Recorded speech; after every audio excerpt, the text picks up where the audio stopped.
Bah oui, c'est la grande question. Ça pourrait être le tournant de ce procès qui a commencé il y a 2 semaines. Pourquoi a-t-on relâché à 2 reprises ces 2 mercenaires biélorusses? D'abord à Abidjan, en Côte d'Ivoire, et ensuite au Togo.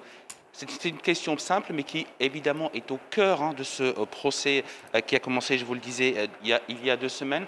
Alors, Michel Alliot-Marie, ex-ministre de la Défense, ex-garde des Sceaux, docteur en droit, est attendue aujourd'hui à la barre avec impatience par les parties civiles. Elle va expliquer pourquoi, comment comment ça s'est passé, pardon, et pourquoi ces 2 mercenaires ont échappé au mandat français pour se défendre. On le sait, Michel Alliot-Marie a dit lors de l'instruction qu'il n'y avait aucun mandat d'arrêt ni mandat de recherche pour justement arrêter ces 2 mercenaires biélorusses. Elle a renvoyé la responsabilité du côté de l'Élysée.